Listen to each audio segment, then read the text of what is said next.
Hi guys and welcome back to my channel. So you can probably tell on this channel that I haven't done many book reviews for a couple of months, and in all honesty it's because I haven't really been reading. I've been stuck in a reading slump for about 2.5 months and I'm still sort of struggling to get out of it, but I think I found some books that I'm really enjoying that are getting me out of that slump and not wanting to read whatsoever, and I will talk about those at the end of this video.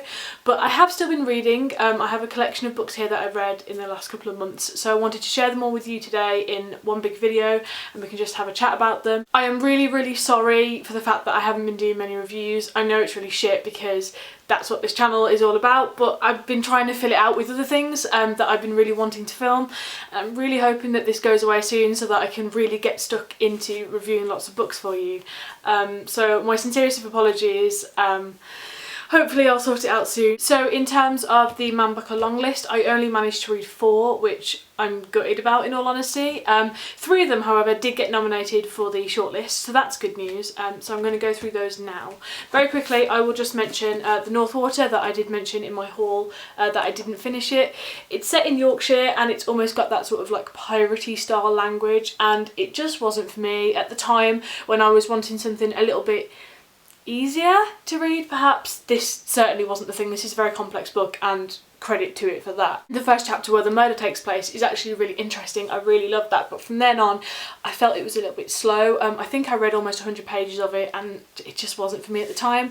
Maybe I will go back to this, but probably not for a while if I do. The other 3, I really enjoyed all of them. So the first one that I want to mention is Eileen by Atesha Moshfegh, I think is how you pronounce that. This is a character study book solely dedicated to the character of Eileen. She's not a very nice person whatsoever. She doesn't wash, she doesn't clean herself. She has very visceral, graphic sexual fantasies about a man at work. She works in a boys' prison, like a juvenile prison for boys that are too young to go to real prison, and she watches them being beaten up and she fantasises about them, and it's very disturbing. I think this was one that I unexpectedly enjoyed, but I didn't enjoy it quite as much as I wanted to. I had this ages before it was nominated for the Man Booker, so this was the first one that I read, and I did enjoy it. I'd probably give it like 3.5 stars. I found sometimes it to be quite repetitive. A lot of the things that she spoke about and sort of her deepest desires were quite repetitive. The ending I know a lot of people have a problem with, and I do too. It was a big twist. I don't want to spoil anything for anybody that wants to read it, and I just don't think it completely paid off. It definitely wasn't in the style of how the rest of the book was written, so I'm just a bit unsure if Atesha Moshfegh didn't know how to end it. I'm not entirely sure, but I did enjoy it, so yeah, I'd give it 3.5 stars. The next is The Sellout by Paul Beatty, which was very kindly sent to me by One World, so thank you very much. I did request this. I absolutely loved this. I would probably give this 4 stars. So this is set in Dickens, which is a small town just on the outskirts of LA, and it is basically the main character, after he has dealt with these horrible psychological tests that his father has forced him to do, gets shot in a drive-by shooting. He is furious and decides to try and reinstate slavery and segregation in high schools, which is a very crazy concept for a book and a very brave concept, I believe, and I think it is executed very well. It's very funny in places and you find yourself a little bit disturbed at yourself that you're actually laughing in some places, but I mean, it's satire, it's satirical for a reason, and I think in terms of sort of the world at the moment, especially in America with all these shootings of relatively innocent black people, it's an incredibly brave thing to do, and I really enjoyed it, and I completely give it all the credit for that. I think Paul Beatty executed the language and the amount of disturbing factor with this, because it's a very disturbing topic to talk about. I think he did that very well, and I really enjoyed this, and I was so happy that this was nominated for the shortlist, and I am rooting for this one a little bit, I must be honest. And the last one that I read that I also really enjoyed, I requested from Granta and they very kindly sent it to me, and that is Do Not Say We Have Nothing by Madeline Thine. Now this is a lot to do with Chinese history. This is set in 1990 in Canada, and the main character and her mother let in a young girl that's just fled China called Ah Ming, and she tells the story of her Chinese history. And because I don't know very much about Chinese history in general, this felt a little bit like a history lesson, which I don't mind. Towards the end, I struggled a little bit to sort of have that wanting crave to really read it. It got a little bit slow, I thought, but I really enjoyed the style of the story and how Armin told the story to Marie. I always enjoy hearing especially quite distinct historical features through children's eyes. I like the twist that that gives and the perspective. It's always really interesting to me, so I really did enjoy it for that. But yeah, I just felt like it is quite a big book, and I felt like it could have been just edited down slightly towards the end, but again, I would probably give this 4 stars. I really enjoyed this, and I was also really happy to see that this was nominated for the shortlist as well. So I'm going to move on to the rest of the books that I have been reading in the last couple of months. Speaking of books that I didn't finish, unfortunately, Foxlow by Eleanor Rosenberg. I was really excited to read this because it is set around the idea of a cult. They all live in this house called Foxlow, and they're all family, and every now and again a new person gets brought in. All the people in this house are named after colours, and our main character is green. I really didn't think this was well written at all. I did see quite a lot of other people on BookTube review it and not particularly enjoy it. This isn't what I wanted this book to be. I was really disappointed because I love the concept and I love stories about cults and things like that. It really interests me, but I just thought it was quite poorly executed. It read a little bit like a YA book, which I have no problem with whatsoever. YA is a fantastic genre, but for this, that's just not what I wanted this to be like, and I'm really disappointed. I only got, I think, about 50 pages in. Maybe someday in the future I'll give this another go, but right now it's just not for me, unfortunately. A children's book that I think I mentioned quite a while ago in this channel that I was reading, I finally finished, and that is Wildwood by Colin Meloy, with the illustrations by Carson Ellis, and I absolutely love the illustrations on this. I absolutely love this. It's been such a while since I read a really nice children's book that I loved, a sort of fantastical, magical, fairy tale-esque children's story. So this is the main character, Prue. I think she's 9 years old, and this is her friend Curtis, who sort of gets swept along in the journey and ends up going with her into the woods because her baby brother, who she was looking after, got taken away by crows. Hundreds of crows came down and picked him up and took him into this forest. Inside this forest is a town that they find called Wildwood, and there are animals dressed up in army suits and animals that can talk, and it's just fantastic, and it just goes from there. I absolutely love this. I don't really have anything bad to say about it, so I would probably give this 5 stars. I really would recommend this to you. I really love this book. Now on to a couple of short stories that I read. The first one is Hot Little Hands by Abigail Ullman. This is a coming of age short story collection from about the ages of 13 to 18, all set around girls.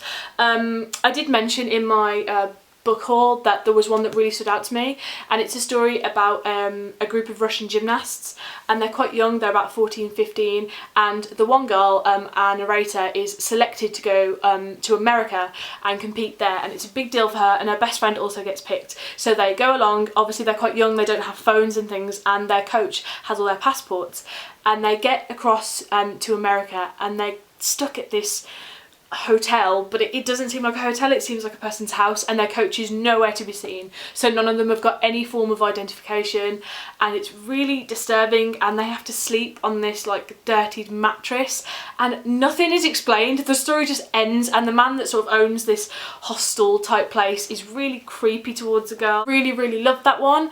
Unfortunately, there were a couple in here that I thought were quite poorly written. I didn't enjoy them whatsoever. It's such a shame when there's some in the collection that you really love and some that you really don't like. But I mean, it's an interesting read. I wouldn't necessarily recommend it for you to read like now, but if you want like an interesting short story collection that involves, you know, adolescence and sex and relationships and is quite, you know, upfront and frank about it, then yeah, I would probably say give this a go.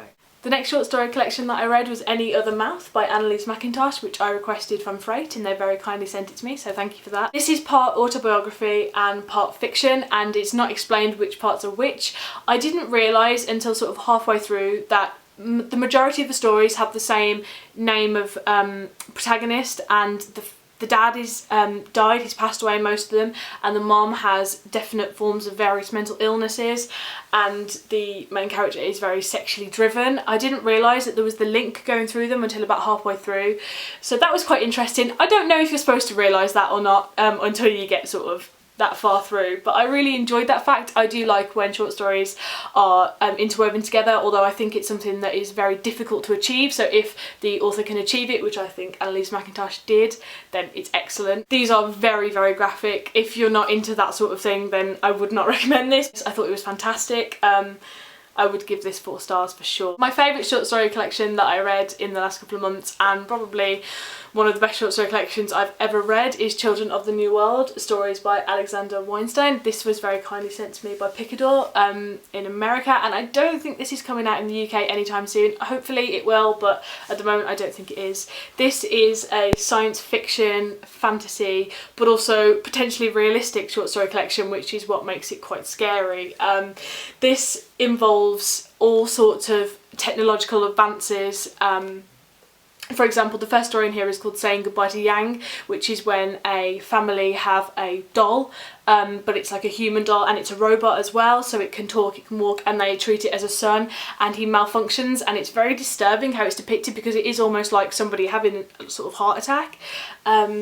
And then they have to try and get him fixed, but they can't get him fixed, and it is this sort of moral conundrum of what do you do in this sort of situation? Is he a son or is he a robot? And it really puts the reader in that position, and I really enjoyed it for that. I thought every single story in here was excellent. It's definitely a 5-star read. The next book that I want to mention is The Lesser Bohemians by Emma McBride. This was very kindly sent to me by Faber after I requested it.